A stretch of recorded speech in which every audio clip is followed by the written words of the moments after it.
গান্ধীর মৃত্যুর ভাবুকি দিয়া বিজেপি নেতা হায় হায় হায় হায় হায় হায় রাহুল গান্ধী মোদি অমিত শাহ হায় হায় হায় হায় হায় হায় হায় হায় হায় হায় হায় হায় মোদি অমিত শাহ হায় হায় হায় হায় হায় বিজেপি নেতা গ্রেফতার করো বিজেপি নেতা গ্রেফতার করো বিজেপি হায় হায় হায় হায় আমাৰ কংগ্ৰেছী নেতা ৰাহুল গান্ধী ডাঙৰীয়াক বিজেপি নেতাসকলে ভাবুকি দিয়াৰ প্ৰতিবাদত আজি আমি পাকাবেতবাৰী ব্লক কংগ্ৰেছৰ তৰফৰ পৰা আমি এজাহাৰ দাখিল কৰিলোঁ কয়াকুছি আৰক্ষী চকীত আৰু আমাৰ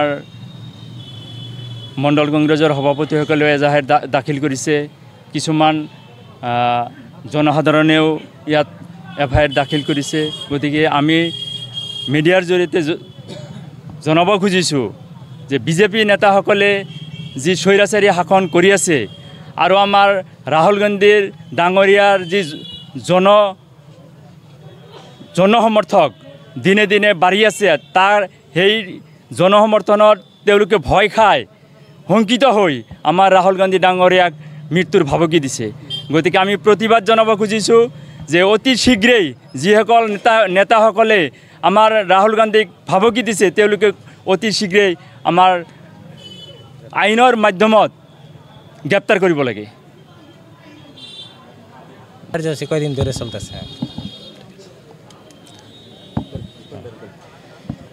আজি আমাৰ সৰ্বভাৰতীয় নেতা ৰাহুল গান্ধী ডাঙৰীয়াৰ মৃত্যুৰ ভাবুকি দিয়া তিনিজন বিজেপি সাংসদ তথা আমাৰ শিৱসেনা সঞ্জয় গোটৰ নেতা তেওঁলোকে ৰাহুল গান্ধী ডাঙৰীয়াক মৃত্যুৰ ভাবুকি দিছে।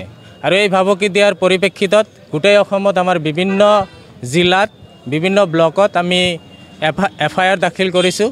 যিসকল ব্যক্তিয়ে ৰাহুল গান্ধী ডাঙৰীয়াক মৃত্যুৰ ভাবুকি দিছে তেওঁলোকক অতি শীঘ্ৰে গ্ৰেপ্তাৰ কৰিব লাগে। এটা কথা উল্লেখ কৰিব লাগিব, যেতিয়াৰ পৰা বিজেপি চৰকাৰ আহিছে তেতিয়াৰ পৰা দেখা গৈছে যে সকলো বিৰোধীৰ মুখ তেওঁলোকে বন্ধ কৰিব চেষ্টা কৰিছে। ইভেন কি ৰাহুল গান্ধীৰ জনপ্ৰিয়তা বৃদ্ধিৰ প্ৰতি তেওঁলোকে শংকিত হৈ আজি তেওঁক মৃত্যুৰ ভাবুকি দিছে। আপুনি এইটো ফেমিলি সেই ফেমিলিৰ পৰা বিলং কৰা ব্যক্তি যাৰ আপোনাৰ আইতাকক গুলিয়াই হত্যা কৰিছে, তেওঁৰ দেউতাকক বোমাৰে হত্যা কৰিছে, এনেকুৱা এটা ফেমিলিৰ আজি এজন ব্যক্তি যাৰ সমৰ্থন গোটেই বিশ্বত আছে আৰু তেনেকুৱা এজন ব্যক্তিক আজি বিজেপি চৰকাৰ অহাৰ পৰা বিভিন্ন মাধ্যমেৰে তেওঁক সেৱা প্ৰতিপন্ন কৰিব চেষ্টা কৰিছে। তেওঁলোকৰ ৰাজনীতিৰ ক্ষেত্ৰত কৰিছে কৰক, কিন্তু আজি মৃত্যু পৰ্যন্ত যেতিয়া আহিছে তেতিয়াতো সাধাৰণ কংগ্ৰেছ কৰ্মী জাঙুৰ খাই উঠিছে। এনেকুৱা নেতাৰ বিৰুদ্ধে আজি যিসকল নেতাই এনেকুৱা মন্তব্য কৰিছে, মৃত্যুৰ ভাবুকি দিছে, তেওঁলোকক অতি শীঘ্ৰে গ্ৰেপ্তাৰ কৰিব লাগে।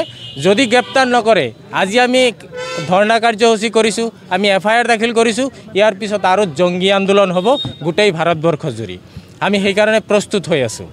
বিৰোধী দলৰ দলপতি ৰাহুল গান্ধী ডাঙৰীয়াক মৃত্যুৰ ভাবুকি দিব পৰা হৈছে বিজেপিয়ে, তাৰ মানে কি দেশত সাধাৰণ নাগৰিকৰ নিৰাপত্তা নাই নেকি?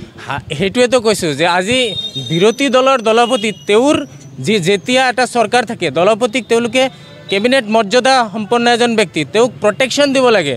আজি কি হৈছে, বিজেপি চৰকাৰ অহাৰ পৰা তেওঁৰ নিৰাপত্তা কমাই দিয়া হৈছে। কেনেকুৱা হৈছে, আজি বহুত ষ্টেটত চিফ মিনিষ্টাৰৰ তেওঁলোকৰ যেতিয়া হাৰিছে তেওঁক নিৰাপত্তা তেওঁলোকৰ পৰা কমাই দিয়া হৈছে। এইটো এটা কেনেকুৱা আৰম্ভ হৈছে যে সাধাৰণ মানুহৰ কথা বাদেই দিয়ক, যিসকল দেশ শাসন কৰিছে, যাৰ দৈনন্দিন জীৱনৰ বিভিন্ন সময়ত বিভিন্ন সাধাৰণ মানুহৰ পৰা বিভিন্ন উগ্ৰপন্থী সংগঠনৰ পৰা বিভিন্ন ভয় ভাবুকি থাকে, তেনেকুৱা ব্যক্তিসকলকে প্ৰটেকশ্যন দিব নোৱাৰে, তেতিয়াহ'লে আমাৰ সাধাৰণ ৰাইজক কি তেওঁলোকে প্ৰটেকশ্যন দিব? সেইকাৰণে কৈছোঁ যে এই চৰকাৰটো কোনো পধ্যেই তেওঁলোকে গাদীত থকাৰ উপযুক্ত নহয়।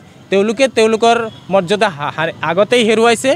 খালি তেওঁলোকে আজিৰ দিনত এটাই তেওঁলোকে ৰাজনীতি কৰি আছে, জাত পাত কৰি গোটেই দেশত হিন্দু আৰু মুছলমান বিভিন্ন ধৰ্মৰ মাজত বিভাজন সৃষ্টি কৰি তেওঁলোকৰ নিজৰ গাদীটো দখল কৰি আছে।